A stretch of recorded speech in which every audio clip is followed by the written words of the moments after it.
Wave after wave of good music. This is Channel Radio.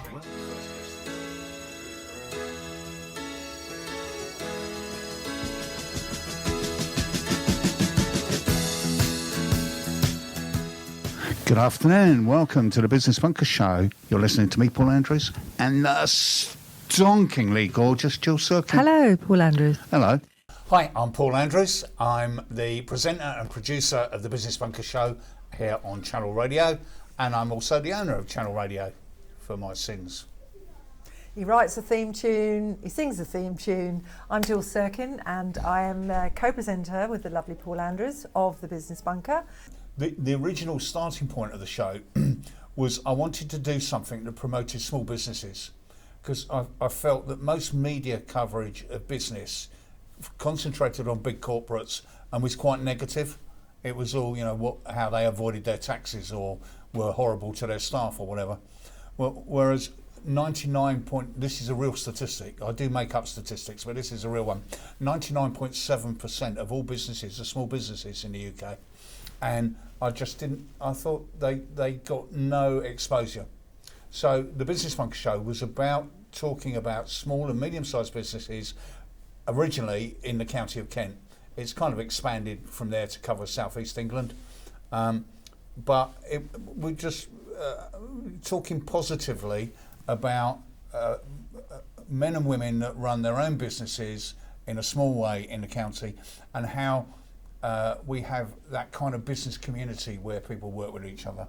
I present the Scoff and Quaff show, which is a food show. I love food and drink. I like independent restaurants. I like free houses. I like chefs that make their own stuff. I don't like chains. Don't like a chain at all. Yeah. But now I'm going a bit wild because I'm getting interested in the eco and the environment, really interested in wildlife around Kent, and I'm quite shocked at the building that's going on around Kent and all the solar factories that are going on in farmland, and I'm very concerned about food security in the UK.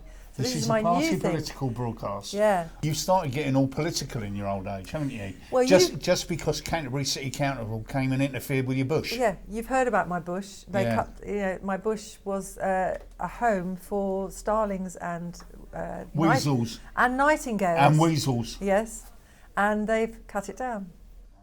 I was born at a very young age. I was born at a very young age in West London, in Hammersmith, in the 1950s. My dad was deaf, and he was a painter and decorator, and my mum was a hairdresser. But on my mum's side of the family, I come from a long line of female entrepreneurs.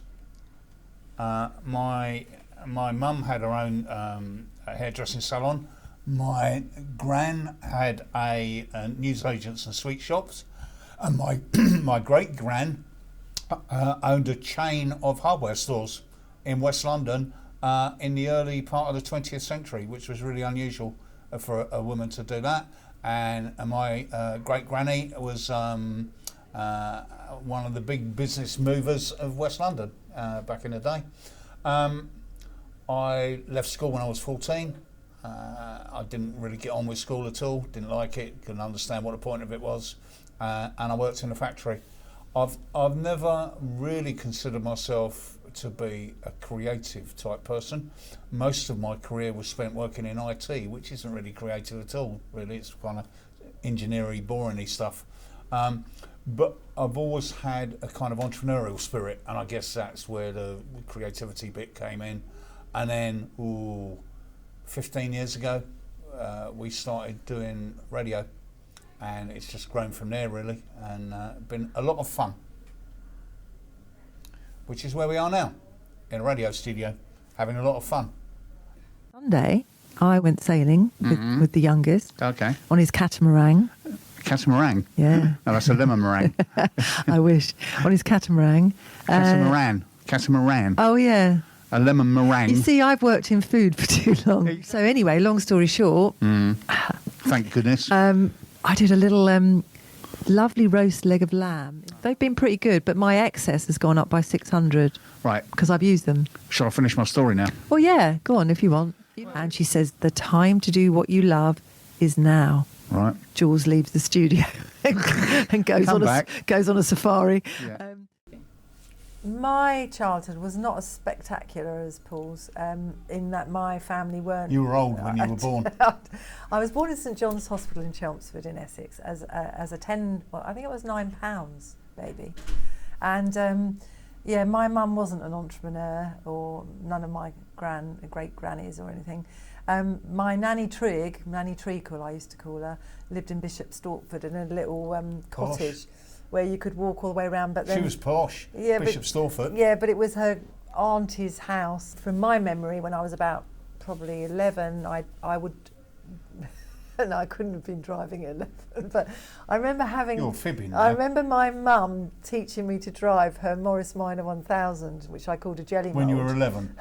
Must have been, you know, Yeah, she it was does Essex. make it up, but she goes I think along. I was probably 15 or 16. My dad was amazing. So my mum really worked for pin money. And so she met my dad. She worked in a sweetie shop when she was 16. And my dad had started, he left school at 14 and started at, I think it was called Chelmsford and Essex Building Society, as a office boy or something, and worked his way up to be an office building society manager, which is amazing when you leave school at 14. And he, to get extra money, he used to do the papers for the paper round. I don't know what he did, but he counted them out or whatever. And met my mum, Ruth, in the sweetie shop, and love, happened. And then as I grew up, I had a lot of freedom. So my brother was 8 years older than me, and I was a bit of a wild child, a lot of freedom. I spent my whole time out on my bike. I was a tomboy. And then I went to a very rough comprehensive, and that really, I think I was quite good at school until I went to comprehensive, and I was in top sets when I went, age 11, and then I went down to set 4 and 5, which were the bottom sets, because I got in with the wrong crowd. And like Paul, I left very early. I broke my leg, horse riding. I didn't break my leg. And I left. I can do it for you. It can be arranged. Yeah. I often feel like breaking his legs. And so I left school with my leg in plaster and didn't do my O-levels, and then I got a job as a dental nurse. But in those days, that is quite creative, and I love people. That's what I like. I like people, I like chatting, I like listening to them, I like music. So I got into PR. Why did I get into PR? Because you talk a lot. I got into PR actually to get my kids through private school, one of the reasons. So Little St Christopher's was a small school and in Canterbury, and I went to them, I said, nobody knows about you, you're an amazing school, let me do your PR, educate my child, which they did, and got him into grammar school. So I did all their PR, which was great because I got to eat all the school lunches with the kids, and they had great puddings. It was like Enid Blyton. The kids all starved to death. Yeah. And I went on all the school trips, on the coach. So yeah, and my task was just to get them in the newspaper every day, and they were always in the newspaper. I used to do a newspaper round. Newspaper round. Did you? I did a newspaper round. Yeah. How old were you? 50? No, when I was 15, I was already at work. Oh, okay. Yeah, no, I was 12. I did a milk round as well. At the same time? At the same No, 'cause time. that'd be great. At the same time. You could drive and just fling it out. No, at the same time, you see, because I used a bit of noddle. So I had the same milk round as the newspaper round. And Roy, who was the milkman, would drive the milk float, and I'd take the milk and the papers and deliver them all at the same time, brilliant. and get paid twice for the same journey. Excellent. But I remember when I used to babysit for my dentist, so I was a dental How old nurse. was your dentist? For his kids. It's a child prodigy. For his kids. My dentist's 12. He can do a root canal, but he can't be left on his own. Do you remember him saying that I was the problem on the show? I do remember that, yeah. Do you remember? Are you Absolutely. seeing what's happening here? And so Mr. Solo, who was Russian Australian, had 2 kids. Odd combo. Yeah, Russian Australian. So his wife didn't work. She used to just come in, put a lovely manicured hand in the cash till and go, "Hi, I've just come to take some money from Solo's cash." And she'd go off spending it all. She had these amazing nails. I'd never seen nails like it. And Anyway, that's the end of the show. So- Thank you for joining us. That was 2 hours of Jules talking about her dentist. She doesn't like finance. well, I remember one of our No, that's enough. One of our No, one of it's our quite enough. clients came in once, and he was having a whole load of crowns done. I'm going to play some cheesy tunage now. Oh, what are you going to play? Something financial? We'll see. Guitar. I thought I heard the captain say, pay me my money. Oh, it's a new one. Oh, yeah. It's Bruce. Yeah, It's Bruce the boss. Springsteen. Yeah. Pay me my money Oh, down. I don't know this song. But you do now. Yeah, it's good, isn't it? I like Bruce My Springsteen. money down. How did I meet him? As a PR, I had listened. He was just starting. I think you'd done about 4 shows. I've or done about something. 4 shows, yeah. And you were with, I think, Joe Dodds or something. No, I wasn't doing with it. Or were you mumbling on your own? I started the show, and I'd done about 3 or 4 shows on my own, and I thought, I need someone else involved in this, otherwise it's going to be boring. So I phoned up and I just said, I'd like to get my client on your show, please. He said yes. Obviously, I came with a client and I did some photos and, did the whole PR thing. And then we got on, and then he said, do you want to do a show with me? So I said, yeah, okay. And we've had such diverse guests on. I mean, we Yeah. really have, haven't we? Yeah. And of course, I saw the opportunity to bring in food and drink businesses. So that's how Scoff and Quaff was spawned, because Because she'll do anything to eat. yeah, I started to She'll do invite anything for a food. free meal. Yeah. She really will. Oh, why not? I added it up the other day. The show that we've just completed was show 626, and we've had 1,700 guests on over the years. Most of them are small business owners. We've had a few celebrities. Gerald Ratner. We had Gerald Ratner, the famous Ratner the Jewellers, which was a very poignant interview, yeah, wasn't it? Yeah, he was charming though. He was lovely. Giles Brandreth has been on the show. Few. Who's the Frenchman with Manson Airport? Henri Orcard, who's the chief executive of Air France. We like to bring in a few French people now. And then. Yeah, every now and again. Yeah. We've had quite a few senior politicians, ministers have been on the show, but predominantly it's been ordinary business owners. Hi, Jules Serkin. Would you like a shout out for Feel Good Friday? It's on Thursday the 20th, and it's this week at 10:30 a.m. in North Holmes Road, Canterbury. If you want to find out more or book your ticket. And Luxury Hotel. This is one of my favourite places lately. It's an absolute pleasure to welcome onto the show for the very first time Mr. Adam Letts of Letts Wealth Management. Adam, thank you for joining us. I can only apologise. I'm so sorry for the start of this show and where we've got to here. It's been fantastic so far, and thank you both for inviting me along. It's been You see, we love guests like this. So I want to find out a bit about you and your background, and then we'll talk about the business and what you do now. I think if you ask me the reasons why I do what I do, I enjoy that sort of personal relationship, working with people.